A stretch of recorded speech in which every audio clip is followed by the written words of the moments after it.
Hoje nós vamos falar sobre um aspecto muito importante da nossa vida com Deus e talvez ajude muito você a pensar também nessa questão da busca por Deus e da intimidade com Deus. Hoje nós celebramos aí no nosso Brasil, eu não sei se é no mundo, eu acho que Dia dos Pais não é igual em todos os lugares do mundo, mas mais uma vez parabéns aos pais, aqueles todos que já desfrutam disso. E é um grande desafio para nós sermos pais. Quem já é pai, que tem filho aí, levanta a mão e me diz se é de boas. Tranquilíssimo, né? Eu achei assim, estava preocupado quando eu ia ser pai, falei, depois fui experimentando, que tranquilidade, né? Nenhuma preocupação, nenhuma coisa mal feita da minha parte, nunca assim exagerei em nada e nunca deixei nada a quem. Cara, se não é pela graça de Deus, a gente nem aguenta ser pai. Eu sei que isso serve para as mães também, mas hoje eu estou aqui focando um pouco nos homens. É um privilégio ser pai. E vocês vão ver por quê em alguns minutos. Mas, de fato, a paternidade nos traz desafio. A paternidade nos traz desafio até quando nós não éramos pais, quando nós éramos mais filhos. Nós ainda somos filhos, né? Mas quando nós éramos jovens, a nossa relação com nossos pais, ela é diferente quando nós somos crianças. Eu olho para as crianças pequenininhas que estão aqui e os pais falam, que doçura, né? Que belezinha, olha que fofinha, né? Rapaz, às vezes eu dou mancada, mas ainda assim ela vem e me abraça. Não liga. Aí chega na adolescência, eu vou aqui, como fala, puxar a sardinha das meninas. Eu acho que as meninas não são assim. Os meninos são, os homens aqui vão ver comigo se não são. Chega na adolescência, a gente fica meio rebelde com nossos pais, né? A gente já não topa muito as ordens, a gente já quer decidir por nós mesmos, e a coisa vai ficando mais grave. São as fases. Esses são momentos diferentes da nossa vida. Então, paternidade, ela está envolvida em tudo, desde nosso nascimento, as fases da nossa vida, até nos tornarmos pais. A verdade é que nós, como filhos, como homens e como seres humanos, temos dificuldade de expressar perfeitamente o que é ser pai. Nós temos boa intenção. Estou olhando os pais ali no chão, ó. Viu, gente? Tem pai sentado no chão aqui, que nem criança. Eu conheço esses caras, eles querem ser bons pais. Quem não quer ser um bom pai? Mas nós falhamos. Nós falhamos no exagero, nós falhamos na falta. E nós precisamos do Senhor.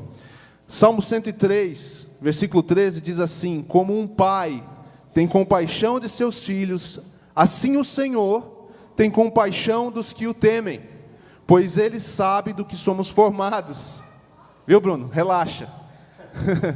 Ele sabe do que nós somos formados, Ele nos conhece. E Ele lembra-se que nós somos pó. E aqui nós não vamos falar muito do aspecto do Senhor, nesse sentido aqui, do Pai em compaixão, mas é para nós começarmos com essa ideia, de que Deus decidiu também, além de muitos atributos, se revelar como Pai. Portanto, pais, a sua boa paternidade deveria apontar para Deus, porque Ele se mostra como um pai, e seus filhos conhecerão o Senhor como o Deus Pai um dia. Ser um bom pai é ser um pai que aponta nossos filhos para o Senhor. Deus escolheu se mostrar como pai. Achei muito legal quando eu peguei esse texto aqui inicialmente, porque eu tinha me esquecido como Deus já se apresenta como pai, mesmo no Antigo Testamento, não é? Mas no Novo Testamento, e abra sua Bíblia aí em Mateus 6, que é onde nós vamos trabalhar hoje. Jesus vem, Jesus acaba iniciando o seu ministério, ele passa pelo batismo, e ele introduz de forma definitiva a figura do Pai. Na verdade, o Pai faz um spoiler, né, do ministério de Jesus, porque Jesus, no primeiro ato, meio público ali, com João Batista, ao ser batizado, os céus se abrem, e Deus diz o quê? Este é Jesus, aquele que vai morrer na cruz por vocês. Este é Jesus, aquele que foi anunciado há muito tempo. Este é Jesus, aquele que fará muitos milagres entre vocês.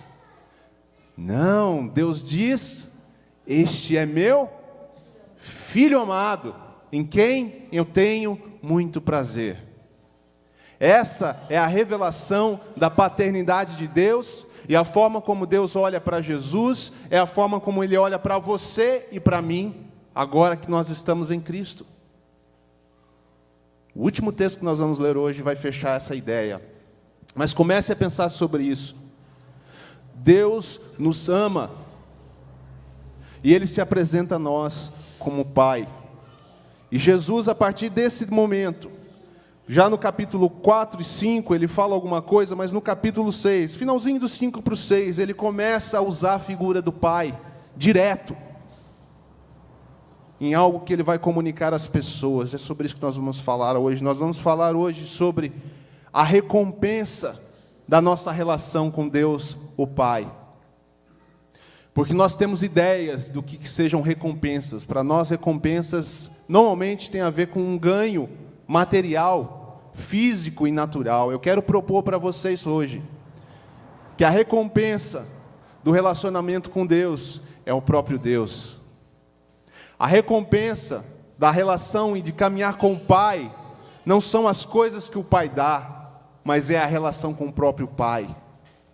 E aqui nós podemos usar de uma certa maneira, com alguma limitação, até mesmo as crianças, nossos pequenos filhos, ou nós como éramos crianças. As crianças preferem muito mais o pai do que os brinquedos. A presença do pai, o carinho do pai. Por isso, a partir dos 4 anos, lá em casa eu suspendi presente de aniversário. Porque se é sobre o pai, o que vocês acham aí, os homens aí, os pais? Boa ideia, né? Filha, está aqui seu presente. Cadê, pai? Sou eu, seu paizinho amado. As crianças não falam isso, mas você percebe isso, se você estiver atento. O pai que está muito ausente, a criança sente. E é na fase de criança que ela sente mais. Porque na adolescente ela já está começando um processo de desenvolvimento próprio. Não é? Eu posso me lembrar aqui, não sei se meu pai está assistindo, então tem que cuidar que eu vou falar aqui hoje.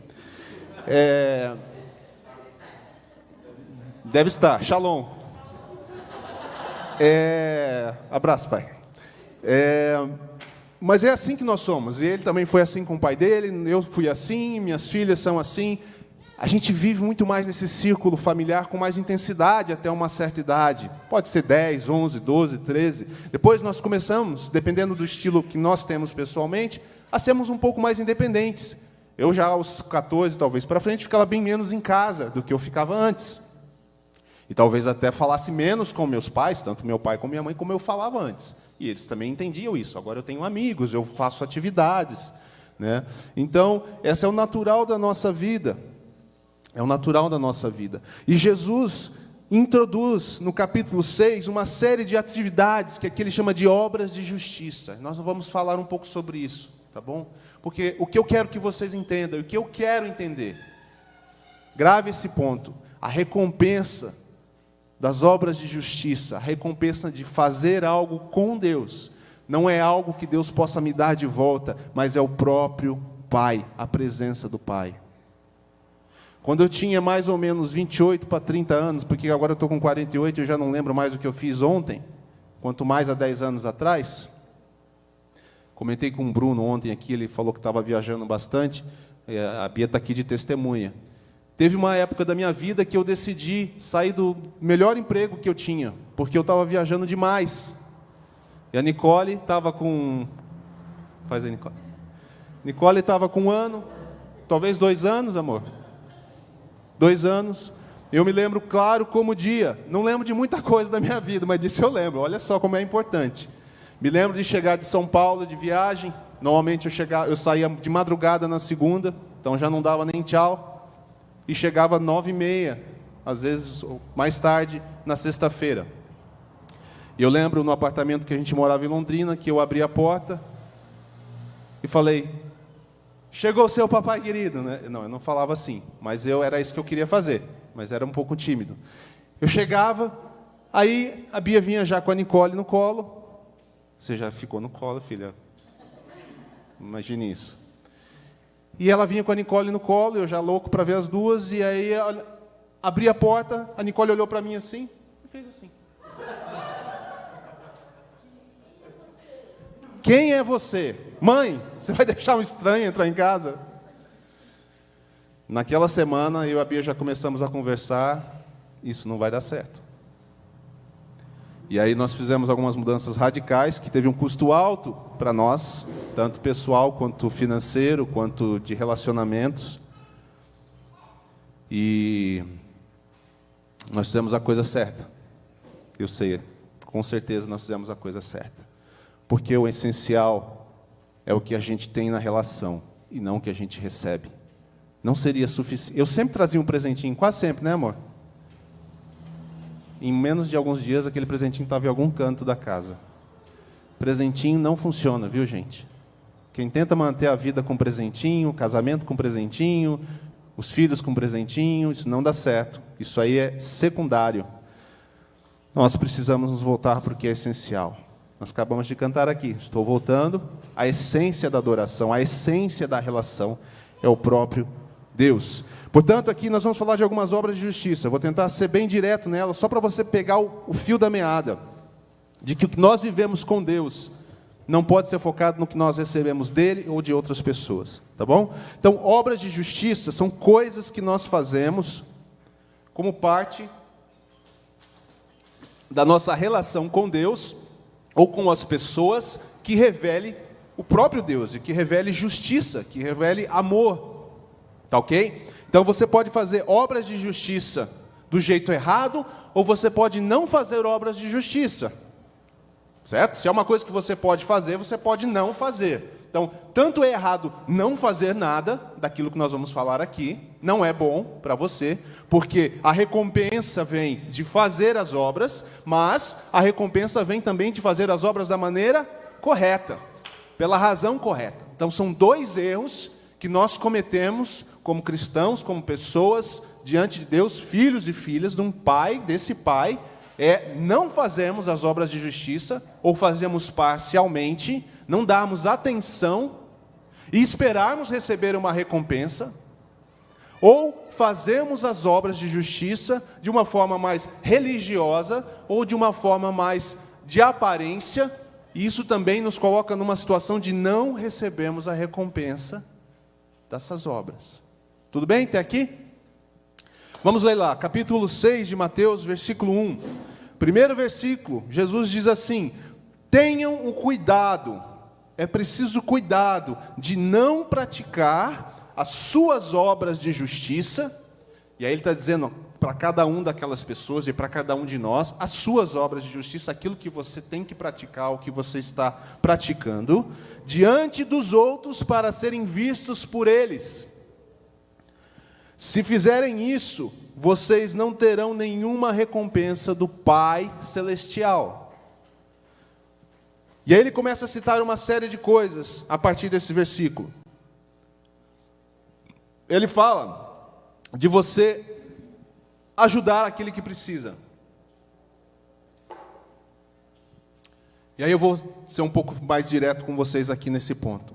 Quando nós ajudamos as pessoas, não como uma obra de justiça diante de Deus, mas para que outros nos vejam fazendo isso, ou nós fazemos não para os outros verem, mas por qualquer outro motivo que não a nossa relação com Deus, porque eu sou filho de Deus, e porque eu entendo que o amor de Deus precisa ser expresso através da minha vida, quando eu faço diferente disso, ou eu estou preocupado com o que as pessoas vão ver, ou, em muitas situações, eu estou com a minha consciência meio que pesada, porque talvez eu ache que eu tenho alguma coisa que o outro não tem, e eu preciso cumprir. Deus não quer que nós façamos essas coisas por questão de consciência, nesse sentido, muito menos, vocês já sabem, para aparentar algo. Veja como fulano é bom. Está sempre ajudando aquele que precisa. Jesus diz, façam isso de forma que você preste a sua ajuda em segredo, e seu Pai que vê em segredo te recompensará. É sobre a relação com o seu Pai. As suas obras de justiça têm a ver, em primeiro lugar, com a relação com o seu Pai. É por isso que a gente diz que Ele quer o nosso coração, porque nada mais na nossa vida vai ter a ver com as coisas em si, mas tem a ver com Ele, com a relação com Ele. Eu acho engraçado que Jesus usa aqui essa expressão do segredo, do secreto, porque muitas vezes são as áreas secretas da nossa vida que são as que estão mais complicadas. Lembra que eu falei que Deus quer o nosso coração por inteiro, mas às vezes a gente entrega partes? Tem gente que costuma dizer, tem um porão dentro da sua casa, né? Se você é a habitação do Senhor, então você é a casa de Deus. Esse é o nosso entendimento. Sim, nós somos, não é esse lugar aqui, nós somos a casa do Senhor, individualmente e como igreja. Mas a nossa casa muitas vezes ainda tem um porão secreto, um quartinho secreto. Deus pode passear em tudo, usa a churrasqueira, pode usar o salão, eu tenho uma sala de TV, é bem legal, o senhor fica bem acomodado lá, assiste um filminho, mas aquela salinha ali é a sala da bagunça, ali é o ático, ali é a despensa. Despensa, nem fala em despensa. Quanta tranqueira tem na despensa, né? E a gente tem esse lugar secreto. Olha que interessante que Deus diz que o lugar secreto é onde Ele quer estar com você. É onde Ele quer que você se revele a Ele. E é onde Ele quer te conhecer. O seu Pai vê em secreto. Eu não vejo. Você não vê em mim.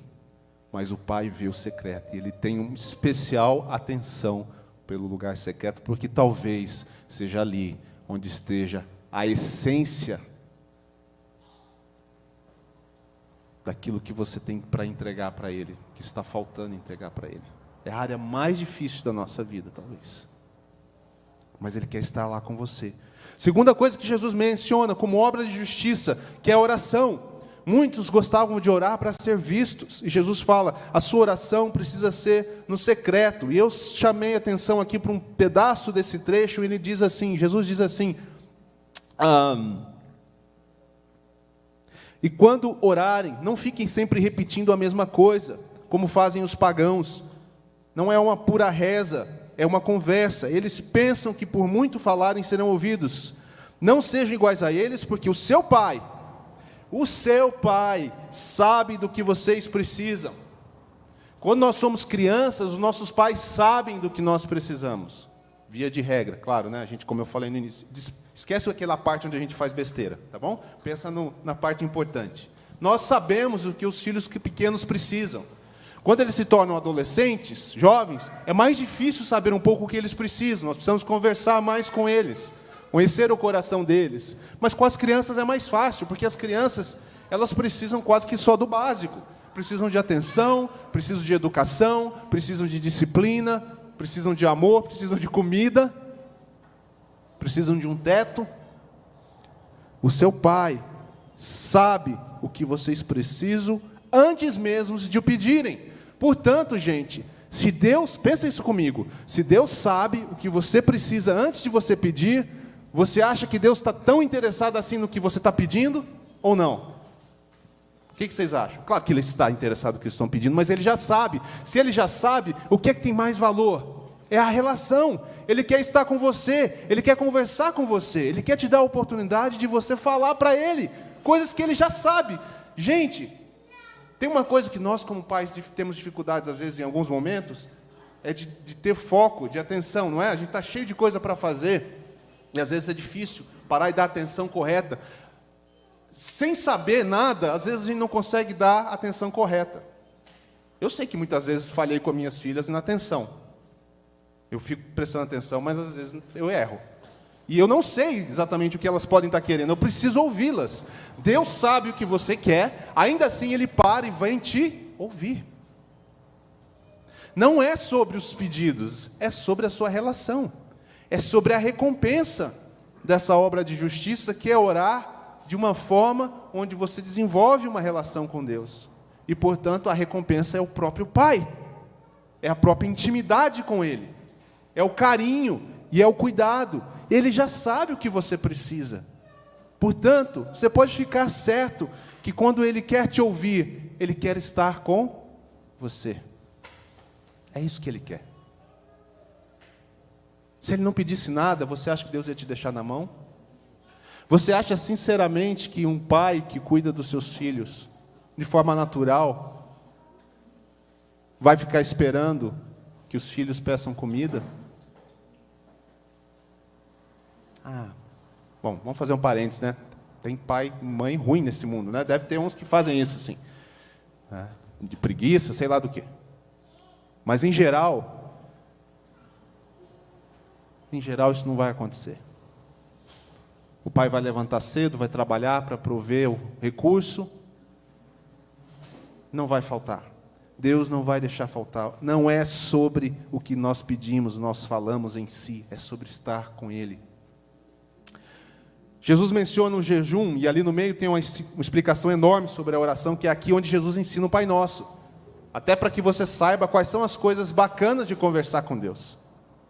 Quais são as coisas reais da vida, essenciais da vida, que você deveria estar se preocupando. Fala muito ali de paternidade, de um Pai Santo. Santificado seja o teu nome. Nós fomos chamados para santificar o nome dele aqui nessa terra. Nós fomos chamados para trazer o reino dele para essa terra. Nós fomos chamados para dependermos dele no pão de cada dia. E não tomarmos para nós mesmos a resolução de toda a nossa vida. Para andarmos em dependência dele. A cada dia. A cada dia.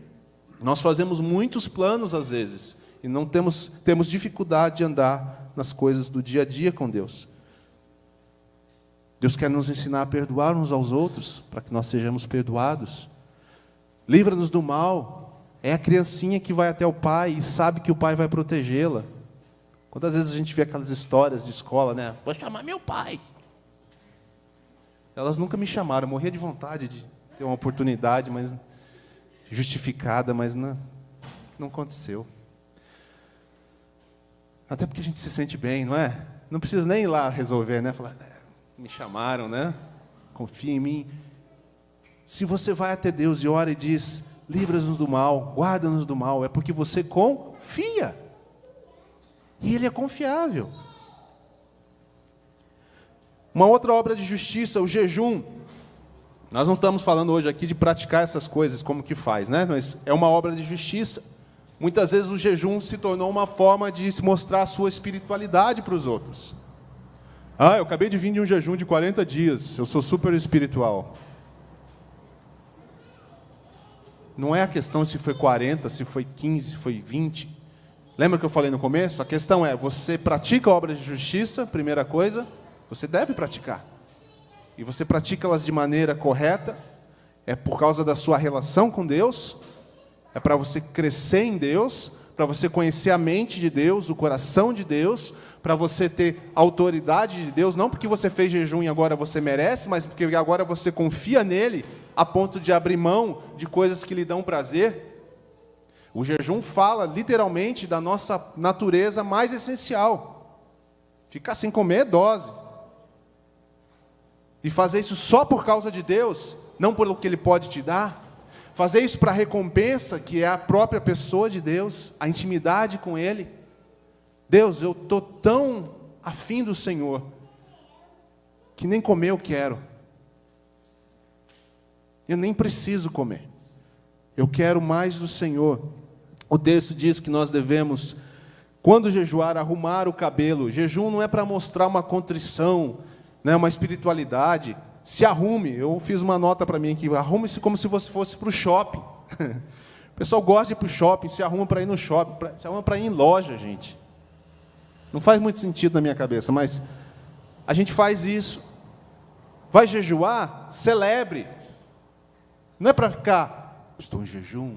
Né? O texto é claro, as pessoas fazem isso, se não fazem é na aparência, às vezes fazem no coração. Jesus está dizendo, pratique obra de justiça, pratique o jejum, mas pratique com alegria, porque você deveria estar feliz de estar buscando a Deus, e não triste.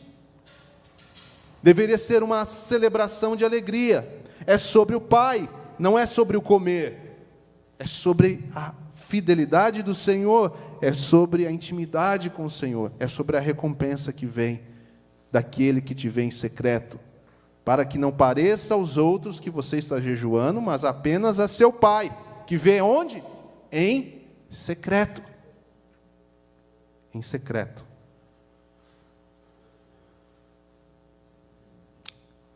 Jesus fala também sobre os tesouros. Não acumule os tesouros. O problema com o tesouro é que o tesouro brilha. Essa é a imagem que ele está colocando, né? Todo filme que a gente vê de pirata, assim, os caras acham o tesouro que abre assim, faz tchá, aquele ouro brilha, não é? O tesouro rouba a sua atenção. E se é sobre relação com seu pai, o que ele está dizendo aqui não é que você não pode guardar, não é que você não pode investir financeiramente, não é que você não pode trabalhar para ter uma coisa melhor para a sua vida e para a sua família. Ele está dizendo que o seu olhar não pode estar naquele brilho. Ele está dizendo que você deve entesourar no céu. Entesourar no céu, gente, não é para chegar lá e abrir um baúzão de ouro. Quando Deus fala isso, quando Jesus nos traz isso, Ele está dizendo, a vida eterna é estar com Deus. Leia Apocalipse, é andar com Ele. Você está entesourando para a sua relação com Deus. No fim é sobre isso. Você está preferindo o Senhor do que está preferindo os tesouros naturais. Independente de como você gerencia as suas coisas diante de Deus, não é sobre ter ou não ter, mas é sobre ter o coração e os olhos no lugar certo.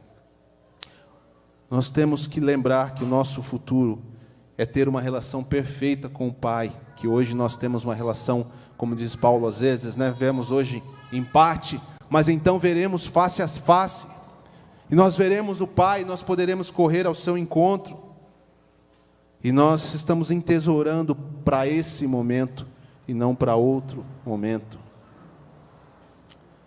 Por último, Jesus diz sobre as preocupações da vida, e até aqui você talvez já esteja percebendo,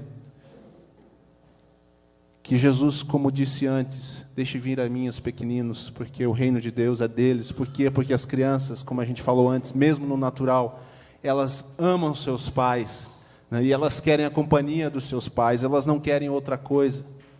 Então, eu digo, não vamos ser jovens e adolescentes rebeldes. Hoje tem pouco jovem aqui, sentadinha das meninas, só tem elas hoje, acho aqui. Eu e o William, né, e a Daniele. A Simone. E eu? Nós nos comportamos como jovens, né? A gente é pejorativo falar isso, desculpa meninas, mas, né, genericamente falando, é a fase que nós estamos contrário a tudo, nós queremos ganhar o mundo, nossos olhos estão para todas as coisas. Não, nós temos anseios. Deus nos chama para ser como as crianças nesse sentido, porque elas se lançam ao Pai, e para elas as obras de justiça têm a ver com estar diante do Pai. Tudo que elas fazem tem essa simplicidade de estar próximo ao Pai, e as preocupações da vida são apenas mais uma coisa. Não é natural que a sua criança esteja preocupado com a renda no fim do mês em casa. Ela sabe que você vai se virar. Ela sabe. Ela confia. A criança tem essa facilidade de não olhar para as coisas, mas olhar para a relação. Nós precisamos ser mais como crianças nas nossas obras de justiça. Nós precisamos mais desejar e nos lançar diante do Pai. Isso é fazer obra de justiça da forma correta. Vai nos levar a um caminho onde, de fato, a gente chega aqui no versículo 33, que diz: busquem, pois, em primeiro lugar o reino de Deus e a sua justiça, e todas essas coisas lhe serão acrescentadas. Todas essas coisas lhe serão acrescentadas, todas as necessidades da sua vida, tudo aquilo que você precisa de fato, o Pai vai cuidar, enquanto você caminha com Ele, enquanto você experimenta Ele como a recompensa da sua vida. O Pai que vem em secreto te recompensará. Pratique obras de justiça. Esse é o desafio. A intimidade com Deus vem da prática das obras de justiça, da forma correta. Vem de nos largarmos nele, de não estarmos demasiadamente preocupados com o dia de amanhã, as coisas que precisam ser feitas, de não termos uma vida voltada em tesourar em alguma coisa. Jesus também disse que onde estiver o teu tesouro, ali estará o teu coração. A dificuldade é que para a gente viver isso é quase impossível. É ou não é? Por isso nós dependemos do Senhor Jesus. Nós podemos viver assim, porque Cristo nos condiciona, Cristo nos dá essa capacidade. Cristo é o centro de toda a nossa vida. Abra sua Bíblia em Gálatas 4:6, é o último texto que nós vamos ler aqui hoje, que eu falei para vocês no começo. Gálatas, capítulo 4, versículo 6. Esse é um texto para você meditar, é um texto para você absorver, é um texto para você deixar Deus implantar Ele no seu coração. Gálatas 4, capítulo 6 diz: e porque vocês são filhos. E aqui vai a primeira coisa que nós falamos. Nós estamos falando de Deus como Pai. Nós precisamos crer que somos filhos, porque Ele diz que nós somos filhos. Nós não podemos aceitar qualquer outra coisa, qualquer outra voz que diga que nós não somos filhos, porque o dia que nós recebemos o Senhor Jesus, Ele nos adotou, o Pai nos adotou como filhos. Vocês são filhos, e vocês são filhas de Deus, e portanto Ele é o nosso Pai. Ele é o nosso Pai, e porque vocês são filhos, Deus enviou o Espírito de seu Filho ao coração de vocês. Diga assim: eu sou filho. Não, se você é filha, você diz: eu sou filha. Vamos lá. Eu sou filho. Eu sou filha. Aí, isso aí. Diga assim: Deus enviou o Espírito de seu Filho a mim.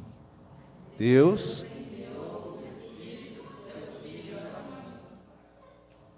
deixa essa palavra fundar um pouquinho aí, no seu coração. Eu sou filho.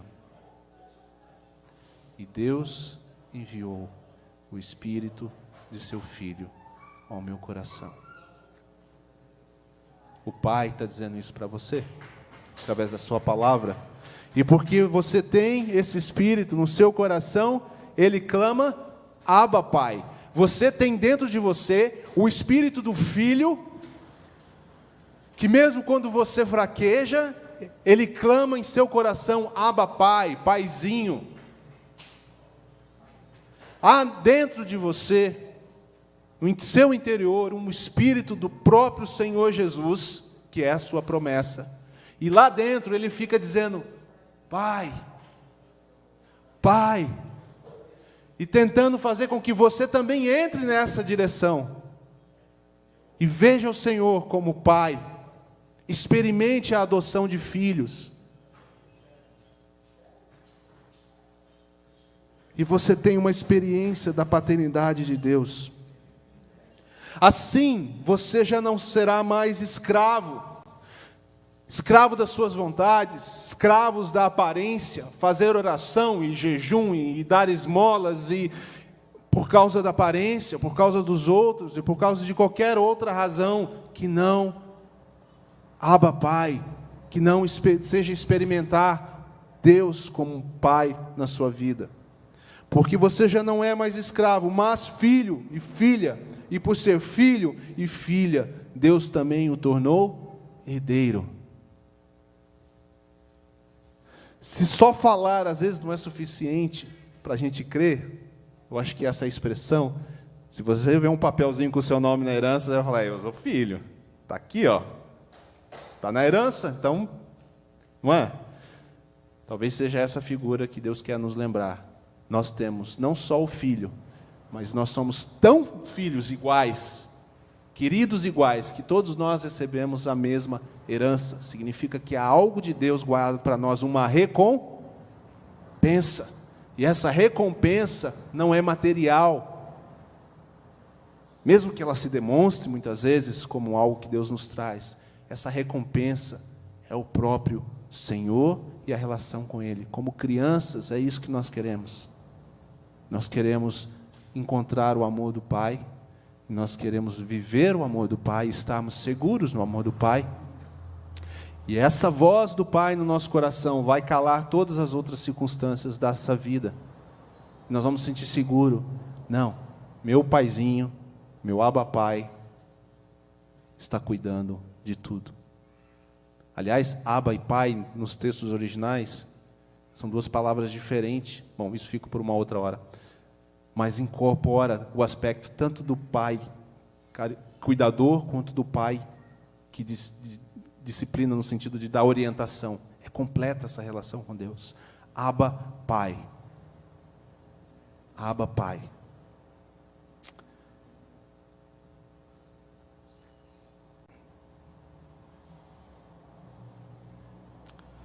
Deus quer que nós estejamos numa relação com Ele que é muito além de algo cultural, na cultura cristã que a gente fala. Não é para cultura cristã, é para a realidade de vida cristã.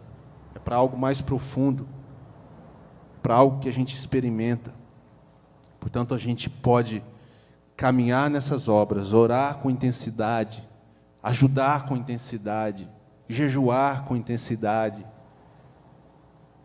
entesourar no lugar certo, mas nos lançando nele. Eu termino aqui com a figura tão conhecida do filho pródigo. Todos os dois filhos tinham dificuldades de intimidade com o pai.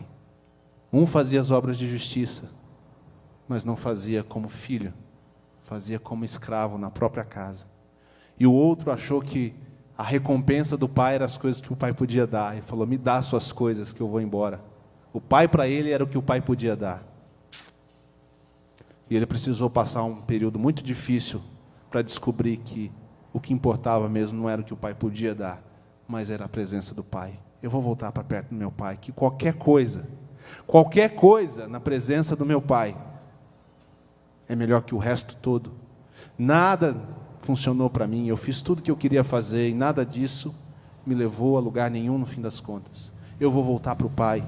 E o filho mais velho tinha o mesmo problema de um outro jeito.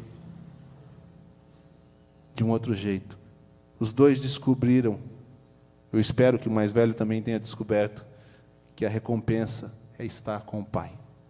A recompensa de caminhar com Deus, de servi-lo, de fazer as obras de justiça, é o próprio Pai e a intimidade com Ele.